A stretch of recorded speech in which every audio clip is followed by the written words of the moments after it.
Hi, this is Spencer, and you're listening to The Other Show. I cannot tell you how grateful I am that you are allowing me to record with you guys tonight. I know it's kind of last minute and everything.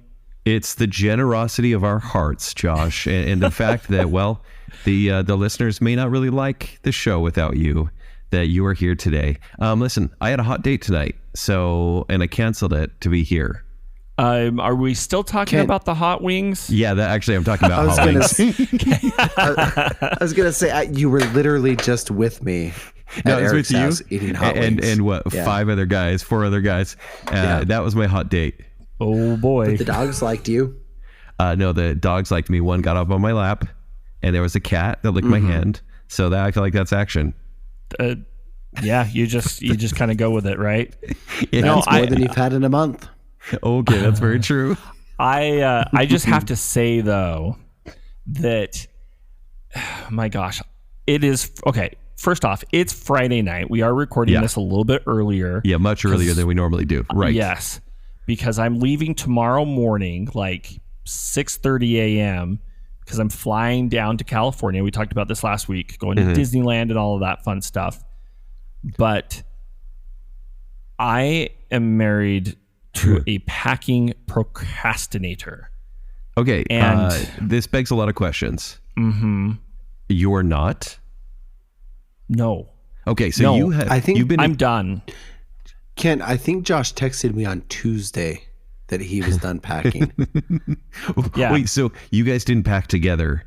You're like, hey, I've got my bag ready. Yeah, babe, like go get your bag ready, and she's like, I'll do it the night after, or the night before, I guess. Why do you pack so early is my question, because I see I've done Disneyland over the past 2 years, probably about 10 times. Yeah. And so I know what to pack. I know what to bring. I know where everything goes. And I don't really deviate from my merch or my tops, my shirts. Sure. Because they're all either Hawaiian shirts or they're podcast shirts. Can we take a second to recognize and acknowledge that Josh called his shirts his merch? Yeah. I know. It's almost like you're an action figure and you're just always wearing merch. Like you have your two accessories and your costume.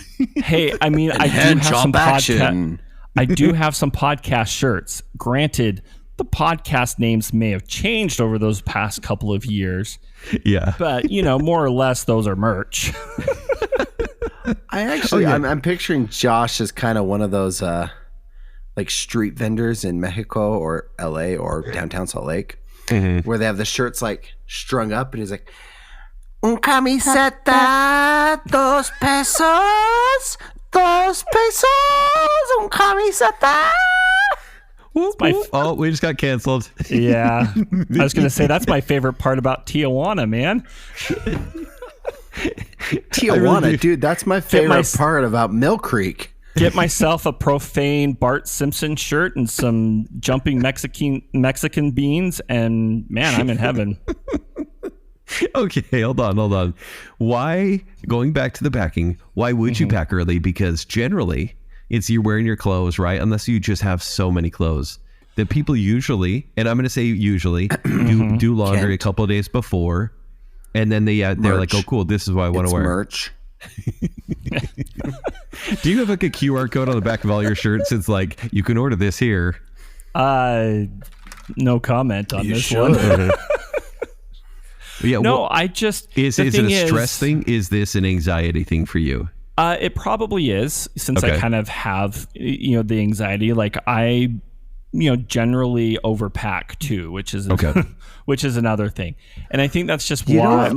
My clothing anxiety is one Kent just brought up. Sorry to derail this, but putting QR codes on clothing, like those QR codes are going to expire and somebody else is going to pick it up. And I'm worried I'm going to be walking around with a QR code to like midget porn. There's already... Yeah.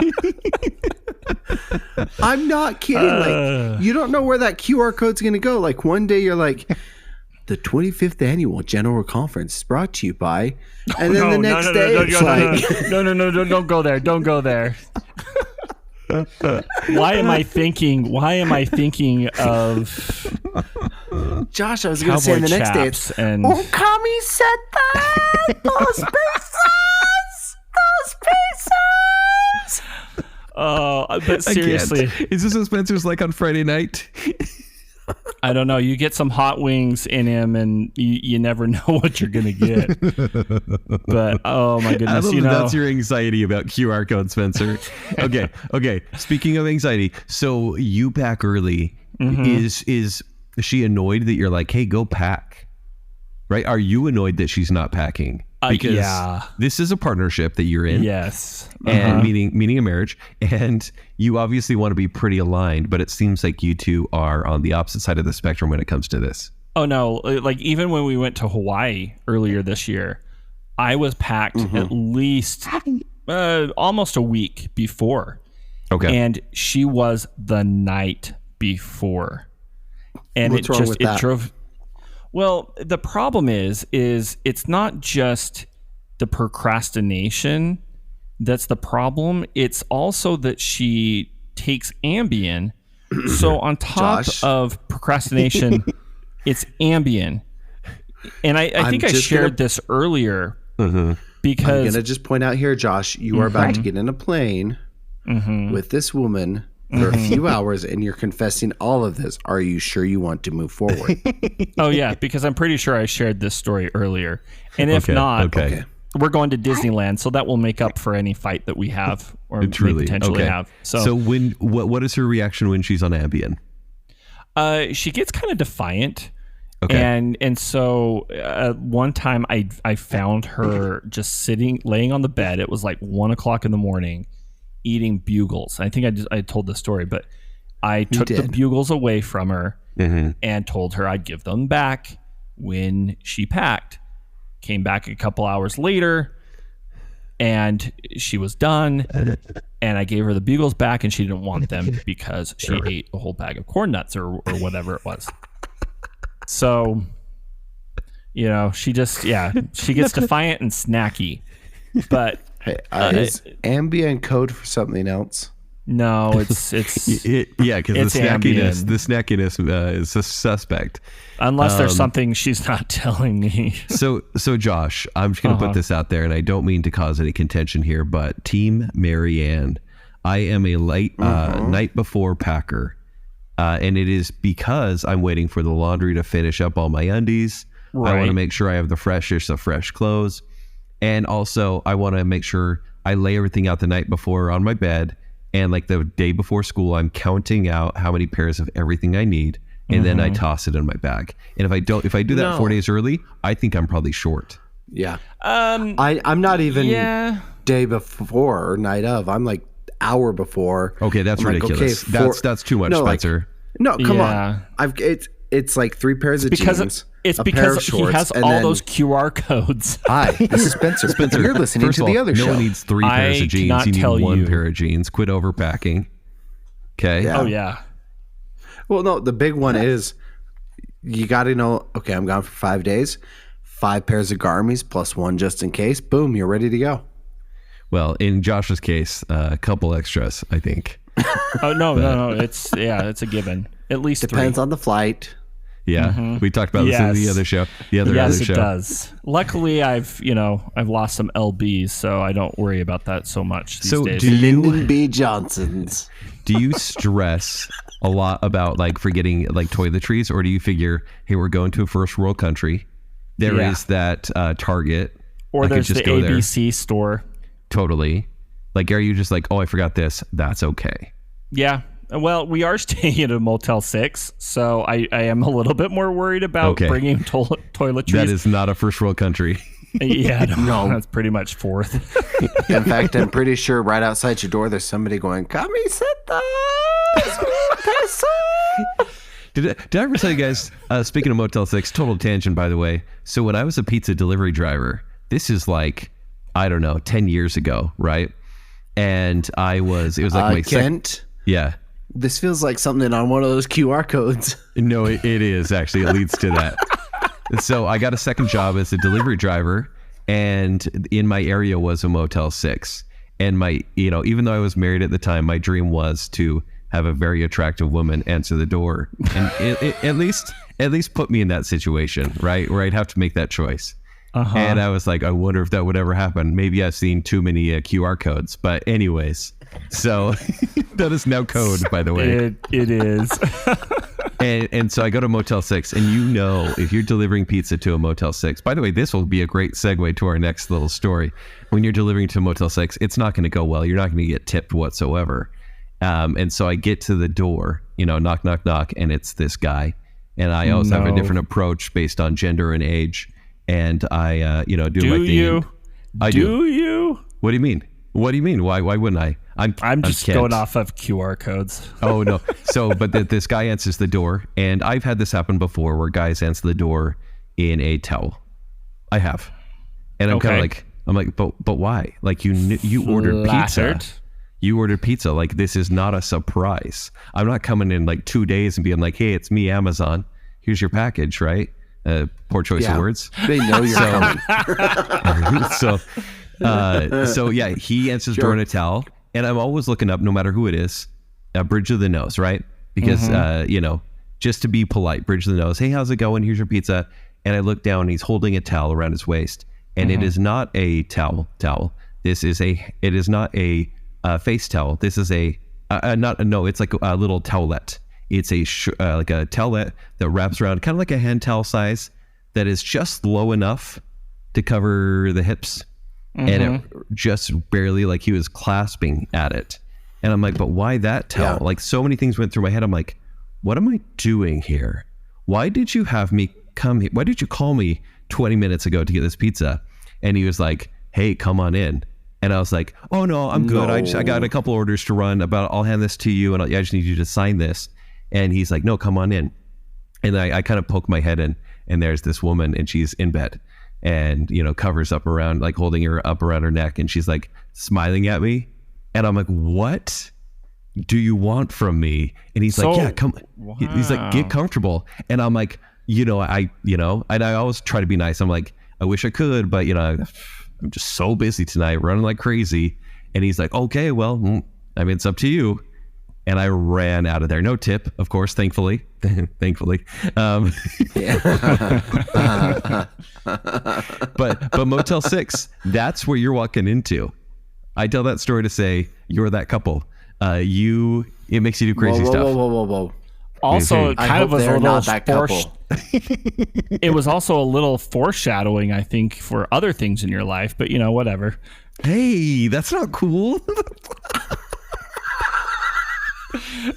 That's not cool, can't Josh. say that. You were laughing about my story from the other show. So okay, you're right. That's true. Tit for tat or tit for tit. Am I still your big spoon? You will always be my big spoon. Sorry, Spencer. Okay. Oh, it's okay, porcupine. All inside jokes, by the way. Yes. Okay. Well, I just want you to. I actually want to know from the listeners: are you a day or night before packer, or do you pack a couple days in advance? No one's Spencer, right? No one's going to do an hour before. No. Or I'd like to know how much by prep. QR code. Yeah. How much? Yeah. How much prep people put in? I'm actually still stuck on your story there, Kent. They didn't tip you? Nope. Like, at all? Nope. Like, well, I even tip my DoorDash drivers. Okay. Oh, look at this segue. Check this out. Okay. So there's He's so proud of himself. Spike. Did you guys read this article? Because, I read it a little bit ago. I know just, the major details, but jump in wherever. But essentially there's an article that came out, and they interviewed the CEO of DoorDash, and they talked about basically the economy of tipping nowadays, which, by the way, this is an entire show's worth of complaining that we could do. Oh, yeah. Because you guys have noticed this, like, yes, during the pandemic, like 2020, 2021, a DoorDash became this huge thing, but we were all pretty happy, I would say generally, to keep small businesses alive. Mm-hmm. Like we weren't driving around as much. There was saving money on gas or whatever. And like, I remember going out and getting takeout places, and I would be like, oh, here's an extra tip because please stay in business. I know times are hard. Since then, I would say last year and this year, 2022 and 2023, that's like focused on greed. Any sort of like generosity we gave is now like, oh, that's an expectation. Yeah. Right. You guys have noticed this, like any fast casual place. Well, yeah. And that's the thing. The base tip is now 18%. Ridiculous. Really? Yeah. Hey. They started at 18.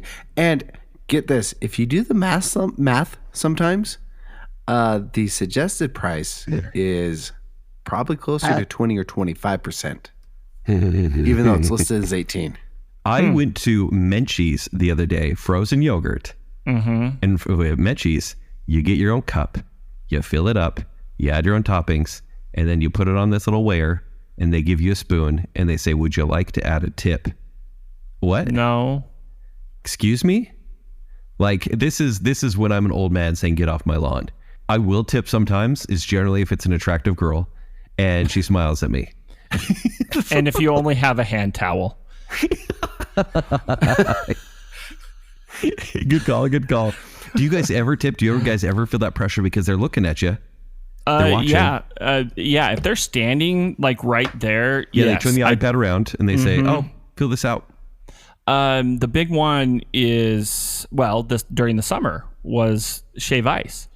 Every time we would go get shave ice, it was, do you want to leave a tip? And it got so annoying to me because I'm like, I don't want to, do this, because essentially it was like a $2 tip, for 2 shave ice. Yeah. And, plus I would get like a 10% discount off of it. So essentially I wasn't saving any money, and it just got so annoying that we actually went to another shave ice place that didn't expect any tips. And look, I hate it. I hate it. The only people I tip are waiters, right, and my barber. Okay. And that's because Zach knows me. And I don't want him to kill me. It's truly it's the service industry, right? These are people that like are on their feet to do a service for you. And so going off of this article, DoorDash, which if anyone's used DoorDash in the past 3 years, you know that you could order a cookie from Crumble, which is $3.50, and by the time you get that cookie, it's $11. Right? Because there's service charge, and because of that, it often becomes 2 to 3 times the cost, and you're sitting there going, this doesn't math right. Like, I don't understand. But it's just how DoorDash works. Well, the industry is now changing to the point that where if they don't see a predetermined tip through the app that you use for DoorDash, these people who are just regular people, they don't work for DoorDash, corporation. They're just people that, gig out, right? They won't take your order if they see that it's not a tip. Meaning, if you don't tip or bid for the highest, basically service, you may not get your food for a long time. Yeah. What if I'm at a Motel 6 and my tip is other? Yeah, listen, there are some people that miscellaneous. There's some people that tip. would accept it, but by the way, it was a small towel, so really not that much. So it's a micro towel. But even right, it was. Even the CEO says, this is how it is. He didn't apologize. He just said it seems like you're bidding on good service. So basically, you're prepaying for what you hope is good service instead of, hey, my server was really good. Very chatty, gave me great suggestions, even threw in free dessert. I'm going to give him a great tip. Instead, this is like, hey, will you get this to me within 15, 20 minutes and have it still be warm? And that's it. Like, you're just paying for the service, but 3 times the cost. Yeah, I think it's dumb. I'm the person that at like the Cafe Rio, I wait until the cashier makes eye contact with me, and then they acknowledge me. And then I make them watch me hit no tip. Yes. I force them to watch. Listen, I respect that. I want them to know, like, we make eye contact, and it's like 5 minutes before I hit the button. This is like the OK Corral of tips for you. This is Are you the type showdown. Are you the type of person that goes to like Denny's and they put out like $5 in quarters? and based on what they do for you, that you either give or you take away. Yes. Yeah. No, because that's I don't a waiter believe you. that is paid below minimum wage and is tipped based on their service. But if you are literally just handing me food, I want you to acknowledge that you are not getting tipped for doing your basic job services that you're already compensated for. His fist is going. and I sometimes I will tell them, I will say, I want you to know, I am not tipping you today. You do because not. You are compensated. You have never done again. that. Look who's all ballsy on this show. I was gonna say, okay, Kevin. Yeah. I mean, I want to see this though. I would actually back away from you 10 feet and be like, I'm the person that apologizes to the person cutting me off on the interstate. And you can't hear you. You're like, sorry. No, you didn't mean to be in your way. You come off so strong, but you're so gentle. You're my little spoon, clearly. No, I'm the little spoon. Come on. No, he's a spork. I'm the biggest pushover. I'm only a big man when somebody else allows me to be. Okay, I ask their permission first. Do you guys do DoorDash at all? I used to, and honestly, I kind of stopped when I got married, and a lot of that was just because I think the location of where we live, we're near pretty much places nearby. Everything, yeah. Well, and also I would say like the world in the past. Well, obviously everyone's kind of struggling, anyways. It feels like we're all bleeding. Money's tight for everybody, and I wonder how a company like DoorDash stays afloat. I mean, really, it maybe is people that just like the convenience, but it's just how are people paying that much more money? Because I have never used DoorDash. I will never use DoorDash because I want every single one of my dollars to count for what I'm getting. Found the Jew. Right? Oh, you found me. Not easy to. Hey, I'm a Jew too. You know, you can say that. Yeah. I got the card. I stopped doing DoorDash nearly as much as I used to a couple months ago when I ordered the exact example that Kent gave us, $13.50 in cookies from Crave because I refuse to support Crumble. Yeah, same. My bill came out to $35. What? How? Pre-tip. What? Wow. That's a freaking joke. Because I had the Crave app, or not the Crave app, the Crave website open so I could see what their special flavors were. And I'm looking at the prices on their website, $13.50 for a box of 4. And I'm looking at DoorDash, and it was $17 for a box of 4. And then the driver fees and the delivery fees and then the DoorDash fees and then taxes, $35. I don't get it.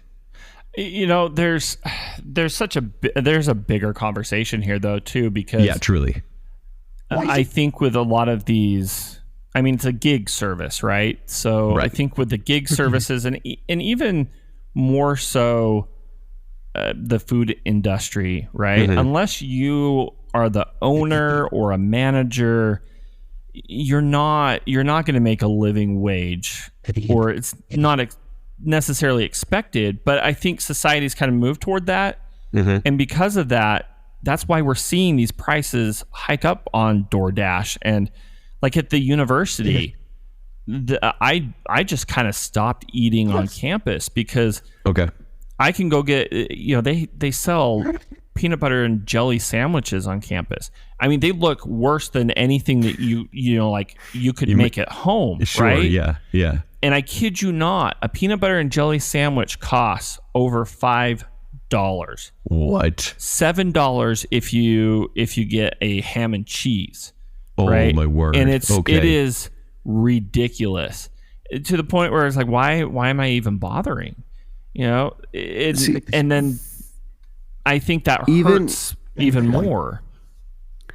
Even more so than that, like just the price of food. I think I saw a big decline aside from cookies for a long time. I haven't ordered an actual meal on DoorDash in a long time. With the rise of ghost kitchens, Kent, you said the reason we started doing this was to support mom and pop shops, right? Yeah, right.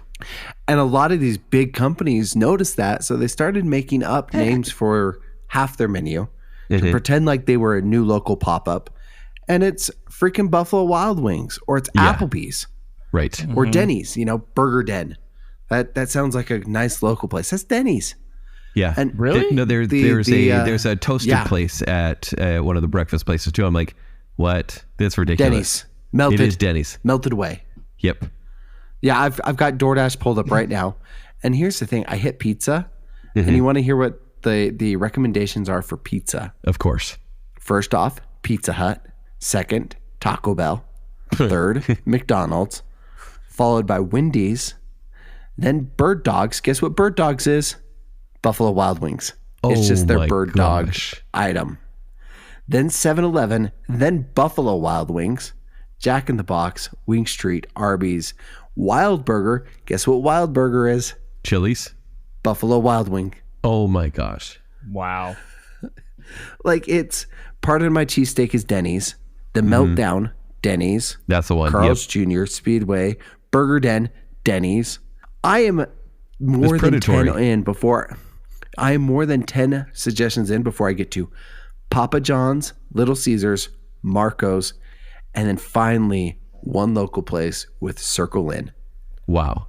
Okay, this is obviously a longer conversation. This is definitely a longer conversation because there's so many ways this conversation could go. And Josh, I know that you need to get going, and I hate to make you leave, but I know you have an early flight. Fine. Spencer, if it's all right with you, I think we should finish the show for the week.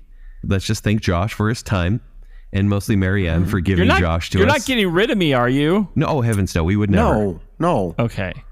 I guess that's a little bit of my own medicine. Yeah. Well, look, we recorded with you, but we'll see you. Okay, we'll catch you later. Bye, Enjoy your time, and we'll do a catch up maybe sometime in the next few weeks. It's cool. Yeah, we definitely should, because I'm sure that we'll have a lot of Disney stuff to talk about next week. Cool. See you, Josh. Bye. Get out of here. Bye. Bye, Josh. Okay. Bye. Bye. Fine. Okay.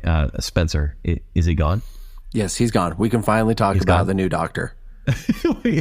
So we wait for Josh to leave, and now we're going to talk about Doctor Who. We don't want the whole audience to leave. When I say Doctor Who, he starts talking about like all of his knee doctors and his back doctor and his face doctor and his spleen doctor.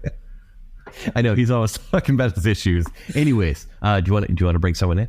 I do. I want to bring in my good friend Casey. We go all the way back to the land of Rexburg. Everything I have learned about sales, he'll deny it, I learned from Casey. When he showed me how to get extra chicken fingers from the grocery store deli. Wait. So that's your experience in sales doesn't lead to money or riches. It leads to extra chicken fingers. It's just, let me tell you, it's not about the wings. It is about the friendships. So we'll go ahead and welcome Casey in. The cutest intro. Hey, welcome, Casey. How's it going? Guys, can I come out from under the desk now? Yeah. Okay, because Josh was here for a long time, way longer than you said. I don't like that you were under the desk. That makes you uncomfortable. I'm sorry. I mean, but look, now we can all see each other. It's all above board. But Spencer's exactly right. When it comes to extra chicken fingers, he talks about sales. It's really just about sheer unadulterated charm and good looks. I mean, so some things you just can't teach. But Spencer and I go way back to college, all the way to our baby years, and now we're here. Imagine that. I was going to say, where is here for you, Casey? Because I knew you in Rexburg, and then you lived in Utah for a while, and then the minute we started hanging out again, you moved. Where'd you move to? The moment Spencer decided to wake up our friendship, that it had a little bit of a space between us, I knew it was time to leave. Yeah, right. Yeah. So we had to get out of the state. I mean, there couldn't be enough excuses to say, "Oh, I'm busy that weekend," and so we just moved. But we went down south. Now we're in the northern part of Las Vegas, so Sin City, and everywhere you look, you see the Strip. So it's an exciting place. It's been a fun year. Yeah, I was going to ask, like, you guys met in Rexburg. Did you both belong in Rexburg? Because when I lived in Provo for a year in my college years, and I didn't belong, and I think of a Rexburg. And it is kind of like this, I don't know, I have to judge people if they're like, oh yeah, that was really my scene, right? Did you guys belong in Rexburg? I'm going to say we belonged where we worked, Okay. Which was a company called Melaleuca. We worked in a call center. It's a great college job. But let me tell you, I don't think we belonged in Rexburg. I mean, good. We belonged together, but not in Rexburg. Yeah, I think that's a good point. You were meant to find the friendship. Like that was fated to be. But other than that, like you guys were like anarchists in small town in Idaho. I would agree. We broke the curfew weekly. Okay. Yeah. Well, sorry, Spencer had a curfew. When you're married, you don't have a curfew anymore. So they're not worried about you breaking the law of chastity when you're married. So you can hang out with dudes all night. Yeah. Well, bring it back. This sounds like a Casey biography. Now you got married at a young age, then. Well, I mean, young, 22 maybe. No, that's young. That is actually young. I say young. I mean, it could have been. I could have been a married straight out of high school. Sure. We're ditching this town and eloping, but no. 22 or so, and definitely. My wife had just turned 20, and we braved the scary world of Rexburg together, and that's where we both met Spencer. And still married. Good job. Still married. It's been 12 years, if you can believe that. That's crazy. Never thought it would last this long. I thought she would wise up before this. Actually, it didn't happen. Speaking of Casey's wife, it's kind of funny because the way that I met Casey was I was on one team and he had just barely started working there. And he'd come over and talk to our friend Ian, who was my supervisor. Anyway, Casey was over talking to Ian, and this other guy on our team leans over to me. He's like, "Hey, Spencer, you see that girl over there? You should ask her out." And no. Casey leans over and is like, "I don't know about that. That's my wife." Oh. Hey, I only took it as a compliment, but let me tell you, that was awesome considering I didn't really know Spencer at that point. And I was like, all right, I guess I need to watch out. And you're like, did we just become best friends? Yeah, right. And actually, we kind of did. So there you go. I mean, it was totally fated. And then you took him under your wing and helped him get extra wings. Okay. Definitely. All right. That makes sense. Oh my goodness. It all comes back to the wings. What a way with words. Okay. Don't kiss up, Casey. All right. Take it easy. Listen, just because we've never met or talked or anything like that. Like Spencer's mentioned you before, but I mean, sure. Welcome to the show. You can only hear so much about someone before you just wonder, is this guy completely made up? Because all Spencer ever does is talk about his co-hosts, but specifically, I'll just say it, the good-looking one. Keep going.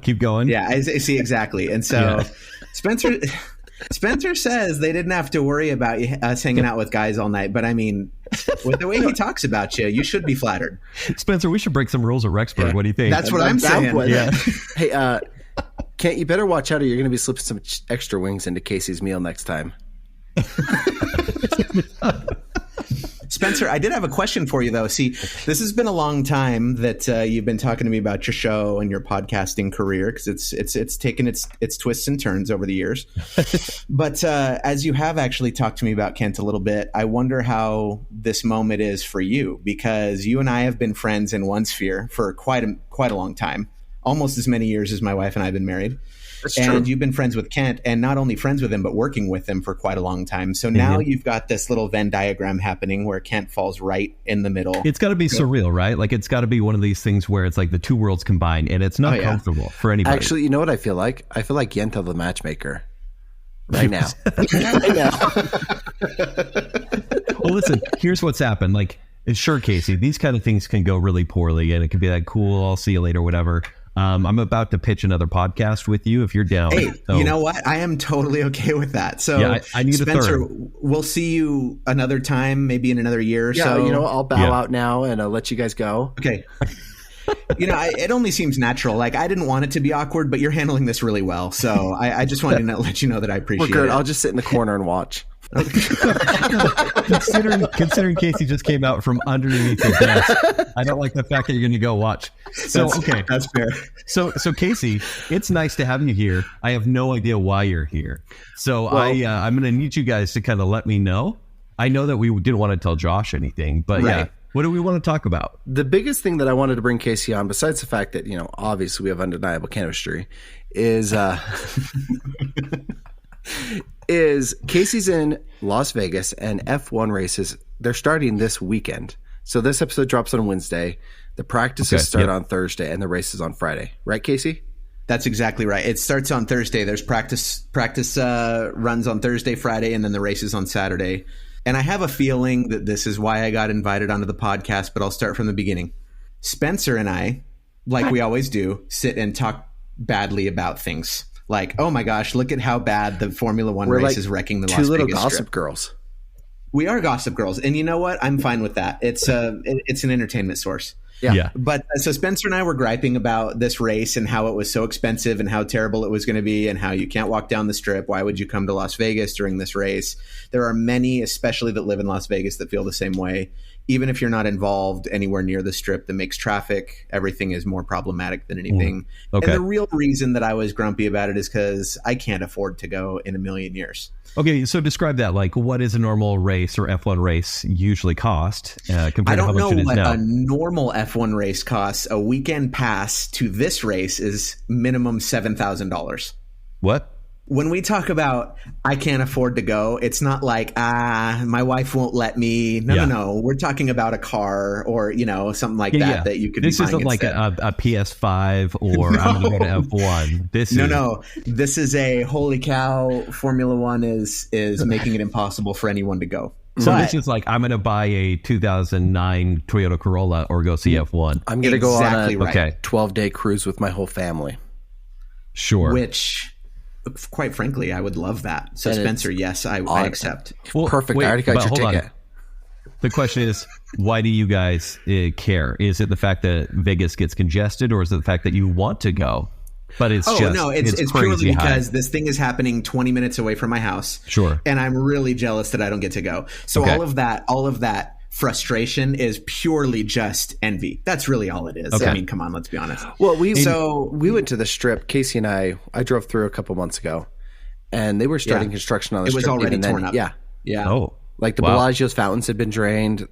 Trees had been cut down. They tore out all the trees on the strip. So that the grandstands could see the street in the races. I mean, they really did some work. Well, the races. On the strip? On the strip. Part of the track is like Las Vegas strip. Boulevard. Yeah. What? It goes around all the hotels. That's pretty cool. The Bond movie? Yeah. That's awesome. Well, kind of. Yeah. So the Bond movie part is going to be the threat to, explode something while the race is going on, and the secret agent's going to have to come and stop that, obviously. I'd watch that, yeah. So, almost immediately after Spencer and I had this conversation about how terrible all of this was and how Formula One is the worst. Again, out of just sheer jealousy. Totally. I'm scrolling through Instagram Reels, as we all do when we have nothing better to do. And we're dads. I get it. Yes, exactly. Yeah. I mean, we know each other's poop schedule just because of the reels. Like when they all come in. Look, when Spencer starts getting bulk reels in 5 groups of 5 or 10 at a time, he knows exactly what I'm doing. And Casey, I'm not ashamed. It goes both ways. Casey, I think you're cool, Casey, but if you start sending me reels, I'm going to be real upset, okay? I got enough people, all right, that I have to add the laugh emoji, be like, I saw you and I validate you. Okay, I'm just gonna take a small detour. This is for the next time you guys have me on. I get that's presumptuous. I get anxiety over the inability to reply to all of the reels that are sent to me. So first world problem, having too many people sending me too many reels that I can't keep up. Spencer's is like 2 weeks back. I just can't do it. I know. I actually slowed down because I noticed him not responding. I'm like, okay, we're not in a good cadence of 10 for 10. So it's not. I gotta stop for a bit. It's sheerly my fault. Okay. So Vegas. Why wouldn't someone just get a night stay in the Excalibur so they can just be oversee? Yeah, I can actually answer that. That is an excellent question. You go ahead, Spence. Yeah, F1 has actually locked down all the public views on the strip. So all of the sky bridges, they have blacked out or obscured the views. With the hotels, they have booked out all the hotels that have good views. So that it's not even just booked out. The rooms are, thousands of dollars a night as opposed to $100 a night. Just anything that can see the strip. All the restaurants take specific race reservations during any hours that they have a race that you have to pay huge amounts of money for. And so there's no getting around I'm just going to go walk up to the street and look at it. Is this worth it to Vegas?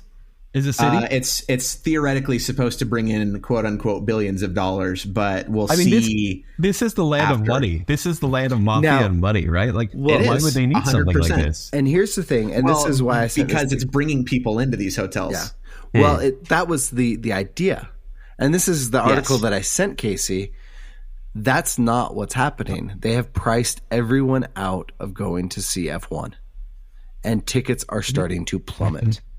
This is where the story takes a turn, Kent. You just wait. Yeah, I'm so excited. So Spencer sends this to me, and I had seen information about it. Basically, the story is that it was so expensive to go that people weren't buying the packages, the $7,000, $10,000, $20,000 packages to go to these like VIP seats in these concierge, style events where you were catered to the whole time, basically for the rich and wealthy.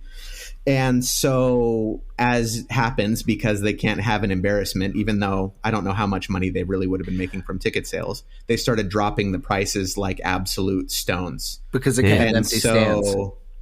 Yeah, they didn't want to have empty stands. And so I sent a reel that I saw to my brother, who also lives here in Las Vegas. And he's been a Formula One fan for 20, 25 years. I mean, every race, every event, he's watching, he's recording, he's checking it out. He's a huge, huge fan, just like someone who won't miss, Sunday Night Football.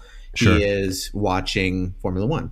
And so I said, hey, can you believe this? I mean, this is crazy that these ticket prices are going down. Now, I didn't have any amounts. I didn't have any specifics, but he texted me about 15 minutes later and he said, would your wife care if you were gone all of Thursday, Friday, and Saturday? And I said to my wife, hey, would you care if I was gone Thursday, Friday, and Saturday? And she said, I guess not. It's fine. What's going on? And I said, I don't know, but I think my brother's, I think my brother's planning something.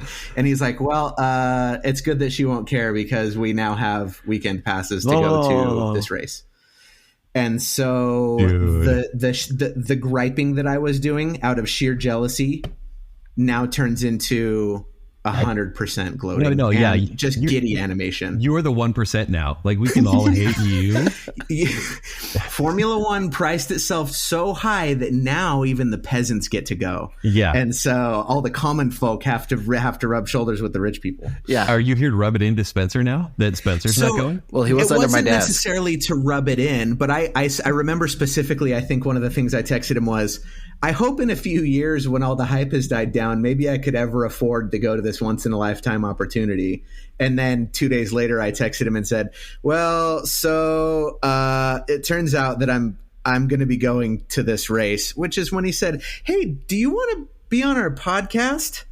And, just look at the opportunities this is creating. I mean, it was also because we were having some pretty fun times talking about how to sneak you into the F1 race. He was talking about how I could dress up as a supervisor and walk in with a clipboard or like a that's all you need to do. Orange vest and clipboard. Exactly. Yeah. Here's the thing: if you pair a Slack with an orange vest, everybody just assumes you're part of it. Let you in. Like, because who wears slacks to like an event with an orange vest? Boom. I mean, it's true. It's true. And okay, so what do you do for 3 days? Like, when do the celebrities show up and they have like autographs? What's your itinerary? And there's the weird anime booths and stuff like that. Like, it is the strip. What happens on the F1 weekend? So the F1 weekend isn't. My only frame of reference for racing is Road Rash. So I'm just wondering, when do they pass out the chains? When is the flag lady there? Spence, have you never been to a NASCAR race? I live in Utah. Yeah, that's exactly my point. I've been to Demolition Derby. Okay, that is our NASCAR. Demolition Derby is cool. No, a NASCAR race is something that, look, I don't care if you're a fan or not. I don't care if you follow the culture or the stuff. A NASCAR race is something everyone should do once. And let me tell you, it is something that it would probably turn you on to racing if you sat there for a few minutes and watched the cars go around. Look, I feel like if we went and joined you at a NASCAR race, we'd have to get put slices in our jeans to show like our butts a little bit, for like our butt cleavage. What are you talking about? I've got enough crack for all of us. When I think about NASCAR, look, by the way, I'm not an avid NASCAR fan. I just have been to a race and I think they're fascinating. But let me tell you, the thing I didn't think about or consider was butt cleavage. So thank you. You're welcome. I can appreciate if you the invite visual. us, that's what you're going to see. Okay. Okay. I thought he was going to talk about tear out his knees. No. Butt cleavage. It's the underbutt cleavage. It's the underside. That's what you're not thinking of, though. There aren't enough cuts that I could do to my jeans to make it appear that I had cleavage. Is there like a push-up bra for butts? No, Spencer, what was the word of the day the other day? I'm Caligipian. Yeah, you're Caligipian. I think that you were going to... Yeah, thank you. We'll just let everyone look that up. Google it. Anyways, okay. What happens in a 3-day weekend? Is the race every day? Is it 2 days? So that's an interesting question because I had spent so much time being bitter that this was messing up the city and that I couldn't go that I actually didn't research it. And so I started looking the other day, and what you do is you go in the late afternoon whenever you want. I mean, you can go any time of day, but if you want to see the races and walk around, you go in the late afternoon, maybe 3, 4, 5 o'clock. And you sit around, maybe you eat, but the races, whether they're practice or the actual race, are at like 9 or 10 at night. And the reason they're at night is because it's so that they can be aired during the day in Europe, where it's primarily viewed. The big thing. People watch Formula One here, but mostly it's got European fan bases. Let's be honest, the strip's going to look a lot better at night. Oh, it's gonna be gorgeous, all lit up, yeah. And so that's the thing, is that the races go from 9 or 10 at night until 1 a.m, and then you go home and you come back the next day. So luckily we live right here, and so there's no need to stay in any of the inflated hotel rooms, and we can just Uber back to the car and drive home. But it's you can walk around. There's booths. There's things that you would imagine. Probably not as many anime booths as you would normally expect. Dang it! Yeah. There's enough other conventions in Las Vegas that I can get my fill of those any other time of year. Casey, why are you using air quotes when you say conventions? So okay, are you trying to get you guys to go can visit see me, but nobody else can? So it sounds like your wife is going to be owed a nice weekend to do her own thing at some point in the near future, right? 100%. I told my brother as soon as he told me what this plan was. And by the way, I just want to make it clear to anyone who ever hears this in the future, the reason we could afford to go is because the tickets are rock bottom. We're talking a couple of $100 a day instead of $7,000 for the weekend. And so it was totally doable. Otherwise, this would not be happening. But I told my brother that I needed to do some preloading so that I could help my wife be okay with this beforehand. But 100%, as much as I am going to try to earn this before Thursday, I am going to be repaying it for a little while too, because an almost zero notice 3 days away is pretty amazing, considering I have a 4-year-old and a 2-year-old. Oh, wow. And okay. So it's I'm very grateful, and Spencer's right. My wife is the best. Yeah, she's okay. awesome. Well, how about this? Like, we could keep talking, obviously, but maybe next week or the week after, whenever this ends, gotta have a recap. Join us for we got to do a little recap. Absolutely. I would be more than happy to. If Spencer wants you back, that is. Oh, absolutely. I was going to say we need to have him back anyway, because one of the things Casey and I love to do is eat, obviously, and we have a pretty good list of places to try off the strip, like legit, hole on the wall places. I've been to a couple of them, and I'd love to talk about those. But I just wanted to make sure when I come back, I'm going to be filling in for Spencer, right? He doesn't need to be here. Yeah, absolutely. Okay, perfect. Yeah. Oh, this is how it started last time. Yeah, the real question is if Josh is going to like you. Like, that's the next test. So I can always stand at the desk until he leaves again. We'll just feel it out. Feels weird. What exactly, right, Casey, we're going to let you, Casey? Yeah, we don't know, but we're gonna let you go. We'll end it here. Maybe Josh will come back. Maybe you'll be back in his stead. So we'll see how it goes. Cat. All right, thanks, guys. It was a blast. Thanks, Casey. Thank you, Casey. The other show is generously supported by our friends of the show on Patreon, especially by our Friends with Benefits tier. These friends are contributing $25 a month or more. A huge thank you to KP Brown, the other Brit, Jonathan Vascar, Mrs. Robinson, Brandon from Popfly Cards, and the one, the only, Chris Anderson. To become a friend of the show and to support the other show on Patreon, visit patreon.com/ The Other Show. Contributors can receive both weekly and monthly bonus episodes, exclusive swag, along with other perks and benefits. Once again, visit patreon.com/The Other Show to join. You just listened to The Other Show with Kent Dunn, Josh Hansen, and Spencer Myers. The Other Show is produced by Kent Dunn, Josh Hansen, and Spencer Myers. Show design and auto editing by me, Josh Hansen. Sales manager, Spencer Myers. Please rate, review, and subscribe to The Other Show on Apple Podcasts, Spotify, iHeartRadio, YouTube, or wherever podcasts are found. Follow us on Facebook, Instagram, and X.